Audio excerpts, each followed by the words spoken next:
Hello everyone, स्वागत है आप सभी का ऑनलाइन स्टडी में। तो बहुत सारे कमेंट्स आ रहे थे कि बिहार करंट अफेयर्स को स्टार्ट किया जाए। तो देखिए, बिहार करंट अफेयर्स का आज पहला वीडियो ही है और उम्मीद करता हूँ कि आप लोग जितने एक्साइटेड होकर के वीडियो के लिए इंतज़ार कर रहे थे उतना ही जोश आज इस वीडियो पे देखने को मिलेगा। और मैं आप लोगों को बता दूं कि ये जो सीरीज़ हमारा है वो करीब 20 से 25 पार्ट तक चलेगा, यानी आज सेट नंबर 1 है, इसी तरह से 20 से 25 सेट आएंगे, ठीक है। और इस वीडियो में हम जो भी कवर करेंगे वो 2024 के बिहार करंट अफेयर्स हो गया।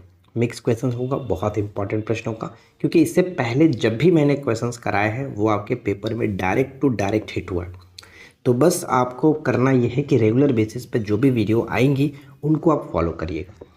चलिए शुरू करते हैं। और सबसे पहला प्रश्न देखिए क्या है कि बिहार कृषि क्लिनिक योजना के तहत राज्य सरकार कृषि क्लिनिक स्थापित करने के लिए प्रत्येक आवेदक को कितने रुपए के अनुदान देगी। तो 2 लाख रुपए की अनुदान देगी। अनुदान का मतलब होता है कि सरकार के द्वारा दिया जाने वाला ऐसा जो कि एक तरह से हेल्प होता है कि इसको वापस लौटाना नहीं होता है, इसलिए इसे अनुदान राशि कहा जाता है। तो ये 2 लाख रुपए मिलेंगे।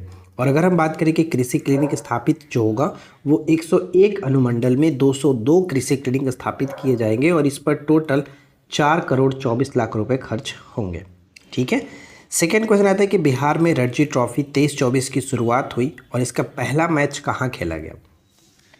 तो बिहार में रणजी ट्रॉफी की शुरुआत हुई है और ये जो पहला मैच खेला गया मोइनुल हक स्टेडियम पटना में, मोइनुल हक स्टेडियम पटना में। तो ये स्टैटिक के रूप में भी पूछा सकता है कि मोइनुल हक स्टेडियम बिहार के किस जिले में स्थित है। तो पटना में स्थित है, याद रखना, ठीक है। हाउस ऑफ वैरायटी की शुरुआत कहाँ की गई है। हाउस ऑफ वैरायटी की शुरुआत की गई है पटना में, जिसके संस्थापक थे सुमन सिन्हा, सुमन सिन्हा, ठीक है। अब देखिए बात करते हैं पीडीएफ की। तो आप लोगों के माइंड में चलेगा कि पीडीएफ कहाँ से मिलेगा। तो मैं आपको बता दूं कि पीडीएफ हमारा जो भी करंट अफेयर्स है, जो भी स्टडी मटेरियल है, वो सब कुछ आपको हमारे एप्लीकेशन पर मिलता है। अभी फ़िलहाल ये तो हमारा मिक्स चल रहा है, लेकिन मैंने मंथ वाइज यानी मंथली वाइज भी करंट अफेयर्स कवर कराया। अभी मई तक हम लोग का कंप्लीट हो चुका है। जो लोग हमारे पेड कोर्स में जुड़े हुए हैं उनको पता है कि ये चीज़ें कहाँ पर मिलती हैं। तो अगर आपको चाहिए कोई भी हमारा स्टडी मटेरियल, जो भी अगर आप बिहार स्पेशल चाहते हैं या फिर आप पूरा स्टडी मटेरियल चाहते हैं, तो देखिए फ़िलहाल आपको 2 बैच देखने को मिलेगा। बैच तो बहुत सारी है, लेकिन आपको मैं बता दूं कि अगर आप बीपीएससी के लिए प्रिपरेशन कर रहे हैं तो 17th बीपीएससी का आप बैच ज्वाइन कर सकते हैं, जिसमें पूरी स्टडी मटेरियल मिलेगी इंक्लूडेड बिहार स्पेशल। और अगर आप सिर्फ और सिर्फ बिहार स्पेशल चाहते हैं तो हमारे एप्लीकेशन पर बिहार स्पेशल करके एक जो कि बैच है, आप उसे ज्वाइन कर लीजिएगा। उसमें आपको पूरा स्टडी मटेरियल मिल जाएगा, करंट अफेयर्स के साथ साथ बिहार के जो भी स्टैटिक वगैरह सब कुछ उसमें पीडीएफ डाला जाता है, ठीक है। तो जाकर के ज्वाइन कर सकते हैं। और ख़ास बात यह है कि बिहार स्पेशल की प्राइस बहुत ज़्यादा बढ़ने वाली है, तो आपको देर नहीं करना है, जितना जल्दी हो सके आप जाकर के ज्वाइन कर लीजिएगा। बाद में मत कहना कि बताया नहीं गया था, हमें पता नहीं था कि कोर्स की प्राइस बढ़ गई है। शुरू करते हैं नेक्स्ट पॉइंट कि बिहार के मुख्य जो सचिव नियुक्त किसे किया गया। तो बिहार के मुख्य सचिव नियुक्त किए गए हैं ब्रजेश मेहरोत्रा, ब्रजेश मेहरोत्रा। और ये इन्होंने किसका स्थान लिया है। तो देखिए अमीर सुबहानी जो थे, इन्होंने स्वेच्छा से अपना सेवानिवृत्ति के बाद, अमीर सुबहानी के स्वैच्छिक सेवानिवृत्ति के बाद ब्रजेश मेहरोत्रा को ये स्थान दिया गया, बिहार के मुख्य सचिव नियुक्त किया गया। 2024 में बिहार में कौन सा स्थापना दिवस मनाया गया। बहुत इंपॉर्टेंट रहेगा कि 2024 में बिहार का कौन सा स्थापना दिवस मनाया गया। 112वां स्थापना दिवस मनाया गया है, इंपॉर्टेंट रहेगा। नेक्स्ट पॉइंट आता है कि बिहार के कितने विभूतियों को पद्म सम्मान से नवाजा गया। जब आप हमारे मंथली करंट अफेयर्स को पढ़ेंगे, जिसमें हमने बहुत ही डिटेल में इन सभी चीज़ों के बारे में बताया है कि बिहार के टोटल 7 व्यक्ति हैं जिनको इस वर्ष पद्म सम्मान से सम्मानित किया गया है। और उनके नाम फिलहाल हम इसमें इंक्लूड नहीं करें, लेकिन एक एक करके हम लोग देखेंगे। लेकिन अगर आपको पूरा एक साथ देखना है तो आप मंथली हमारा जो करंट अफेयर्स मैंने अपलोड किया हुआ है कोर्स में, आप वहाँ पे जाकर के आराम से पढ़ सकते हैं, ठीक है। तो फिलहाल इस क्वेश्चन के साथ हम यहाँ पे यही डिस्कस करेंगे कि टोटल 7 व्यक्तियों को 2024 में पद्मश्री से सम्मानित यानी पद्म पुरस्कार से सम्मानित किया गया, राइट। नेक्स्ट आता है कि world athletic cross country championship 2024 के लिए पटना पुलिस में कार्यरत बिहार की किस लड़की का चयन स्पोर्ट्स अथॉरिटी ऑफ इंडिया द्वारा किया गया। तो ये बिहार पुलिस में कार्यरत हैं और इनका जो चयन हुआ है world athletics cross country championship 2024 के लिए हुआ है और इनका नाम है अंजलि सिंह, जो कि छापरा से बिलोंग करती हैं और फिलहाल ये पटना पुलिस में कार्यरत है। नेक्स्ट है कि किस जिले में नवनिर्मित श्री राम जानकी मेडिकल कॉलेज का उद्घाटन किया गया? तो श्री राम जानकी मेडिकल कॉलेज समस्तीपुर में, जो कि 591 करोड़ की लागत से ये बना हुआ है, तो ये याद रखिएगा, इंपॉर्टेंट रहेगा। नेक्स्ट आता है कि बिहार के किस प्रसिद्ध सामाजिक उद्यमी और भारतीय युवा आइकॉन जिनको राजस्थान के जयपुर में JECRC विश्वविद्यालय के द्वारा मानद डॉक्टरेट की उपाधि से नवाजा गया?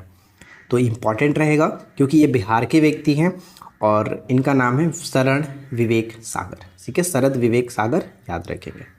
नेक्स्ट आता है कि प्रधानमंत्री राष्ट्रीय बाल पुरस्कार 2024 किसे मिला? तो इस वर्ष टोटल 19 छात्रों को प्रधानमंत्री राष्ट्रीय बाल पुरस्कार दिया गया, जिसमें से सिर्फ और सिर्फ एकमात्र बिहार के जो कि है उनका नाम है MD हुसैन, मोहम्मद हुसैन, जो है एकमात्र बिहार के हैं और बिहार में इनको कला और सांस्कृतिक श्रेणी में ये पुरस्कार मिला है, प्रधानमंत्री राष्ट्रीय बाल पुरस्कार। नेक्स्ट आता है कि बौद्ध महोत्सव का आयोजन हाल ही में कहाँ किया गया? तो बौद्ध महोत्सव हाल ही में आयोजन किया गया बोधगया में। एक पुस्तक हाल ही में जारी की गई थी जो कि चर्चा में रहेगा और आने वाले पेपर के लिए बहुत ज़्यादा इंपॉर्टेंट रहेगा। नीम का शहद के लेखक कौन है? पुस्तक नीम के शहद का लेखक कौन है? तो डॉक्टर राजवर्धन आज़ाद। ठीक है, डॉक्टर राजवर्धन आज़ाद, और पेशे से ये एक नेत्र चिकित्सक हैं, साथ ही साथ समाज सेवी भी हैं, तो ये भी याद रखिएगा। नेक्स्ट आता है कि कर्पूरी ठाकुर, बहुत ही ज़्यादा फेमस प्रश्न आपके पेपर के लिए। आपको पता है कि ये बिहार के 2 बार CM रह चुके थे कर्पूरी ठाकुर जी, और इनको हाल ही में मरणोपरांत भारत रत्न से सम्मानित किया गया और बिहार के ये 5वें व्यक्ति बन चुके हैं जिनको भारत रत्न से नवाजा जा रहा है।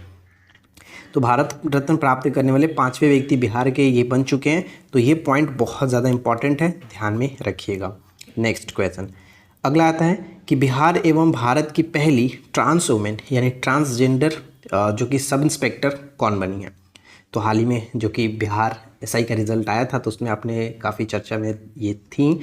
तो मानवी मधु कश्यप जो कि बांका जिले के पंजवारा गांव से ये बिलोंग करती हैं और ये बिहार के साथ साथ पूरे भारत में ये पहली बार ऐसा हुआ कि किसी ट्रांसजेंडर को सब इंस्पेक्टर मतलब बनी है। ठीक है, नेक्स्ट आता है हाल ही में मुक्तिधाम जो कि काफ़ी चर्चा में रहा। मुक्तिधाम क्या है? तो ध्यान रखना है कि मुक्तिधाम जो है वो सरकार के द्वारा यानी बिहार सरकार के द्वारा अंतिम संस्कार के लिए बिहार के सभी पंचायतों में निर्माण किया जाएगा मुक्तिधाम का। ठीक है, नेक्स्ट पॉइंट, बिहार विश्व गौरव सम्मान से कितने व्यक्तियों को सम्मानित किया गया? तो देखिए, बिहार दिवस के अवसर पर न्यूयॉर्क में जो कि 4 व्यक्तियों को इस सम्मान से सम्मानित किया गया, बिहार विश्व गौरव सम्मान से।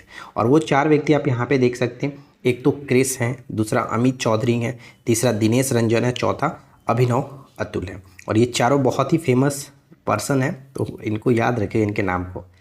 एक प्रश्न ये बनता है कि स्वच्छ सर्वेक्षण यानी स्वच्छता सर्वेक्षण 2023 की अगर हम बात करें जिसमें पटना को कौन सा रैंक मिला है? तो पटना को 77वां रैंक दिया गया। इंपॉर्टेंट रहेगा, पटना को 77वां रैंक मिला है। मिथिला मखाना को GI टैग कब दिया गया था? तो मिथिला मखाना को GI टैग 20 अगस्त 2022 को दिया गया था, 20 अगस्त 2022 को। और हाल ही में हमारे जो CM थे यानी CM जो हैं नीतीश कुमार जी, तो इन्होंने एक डिवाइस लॉन्च किया था नीतीश नाम से एक डिवाइस को लॉन्च किया गया, मुख्यमंत्री नीतीश कुमार ने लॉन्च किया था। और ये नीतीश क्या है? तो डिवाइस नीतीश जो है वो वज्रपात, चक्रवात और अन्य प्राकृतिक आपदाओं के कारण होने वाली क्षति को रोकने के लिए एक तरह से अलर्ट का काम करेगा नीतीश। ठीक है, नेक्स्ट, पंडित राम कुमार मलिक को 2024 में पद्मश्री से सम्मानित किया गया। वह संगीत के किस घराने से संबंधित है? तो देखिए, हाल ही में 3 व्यक्तियों को पद्मश्री से सम्मानित किया गया, जिसमें एक तो आपका यहाँ पे पंडित राम कुमार मलिक देख रहे हैं, दूसरा अशोक नाम के एक व्यक्ति हैं और तीसरा जो है सुरेंद्र करके नाम है। 2 लोगों को वहाँ पे हम बात करें तो 2 लोगों को ध्यान रखिएगा, जो 2 लोग हैं जैसे अशोक और राम मलिक आप यहाँ पे देख रहे हैं, इन 2 लोगों को कला के क्षेत्र में दिया गया, जबकि सुरेंद्र किशोर को साहित्य एवं शिक्षा के क्षेत्र में दिया गया। तो यहाँ पे यही पूछा गया कि पंडित राम कुमार जो मलिक हैं ये संगीत के किस घराने से संबंध रखते हैं? तो दरभंगा घराने से इनका संबंध है। ठीक है, नेक्स्ट आता है कि 18वें लोकसभा चुनाव 2024 के दौरान कुशल नेतृत्व के लिए बिहार में कितने पुलिसकर्मियों व पदाधिकारियों को सम्मानित किया गया। तो ये पॉइंट इंपॉर्टेंट इसलिए रहेगा क्योंकि हर वर्ष ये पुरस्कार दिया जाता है, यानी पुलिसकर्मियों को, पदाधिकारियों को नवाजा जाता है, सम्मानित किया जाता है। तो यहाँ पे ध्यान रखना कि 2024 में 118 पुलिसकर्मियों और पदाधिकारियों को ये सम्मान दिया गया है। और 2024 में बिहार से किसे प्रधानमंत्री राष्ट्रीय बाल पुरस्कार प्राप्त हुआ। तो ऊपर में हमने देखा था MD हुसैन, यानी कि मोहम्मद हुसैन, जो कि पटना से बिलोंग करते हैं और कला और संस्कृति के क्षेत्र में इनको ये पुरस्कार मिला। टोटल 19 छात्रों को दिया गया, जिसमें से एकमात्र ये बिहार से बिलोंग करते हैं। ठीक है, तो आज की इस वीडियो में इतने ही सारे प्रश्न, मतलब करीब आपके पास हमने यहाँ पे डिस्कस किए 20 से ज़्यादा क्वेश्चन। आई होप कि आप लोगों को ये फर्स्ट पार्ट अच्छा लगा होगा। अगर आपको अच्छा लगे तो प्लीज़ वीडियो को लाइक एंड शेयर ज़रूर करना, ताकि हमें पता चले कि आप लोगों को ये सीरीज़ अच्छी लग रही है, पसंद आ रही है। ठीक है, अगर कोई सुझाव हो तो आप लोग ज़रूर नीचे कमेंट करना। हमें अगर लगे कि उसमें इम्प्रूवमेंट करना चाहिए तो ज़रूर करेंगे। राइट, PDF की बात, जैसे कि मैंने आपको बताया कि अगर आपको PDF चाहिए तो आप हमारे एप्लीकेशन पर जा कर के जिस कोर्स के बारे में मैंने आपको बताया था आप उसको ज्वाइन करना चाहें तो कर सकते हैं। कीमत बढ़ने वाली है तो ज़्यादा समय वेस्ट मत करिए, कम कीमत के साथ अभी ज्वाइन कर सकते हैं। तो आई होप कि फ्रेंड्स आप लोगों को वीडियो अच्छा लगा होगा, पसंद आया हो। मिलते हैं हम लोग इसी प्रकार के नेक्स्ट वीडियो में नए टॉपिक के साथ। Thanks for watching, keep learning, have a good day.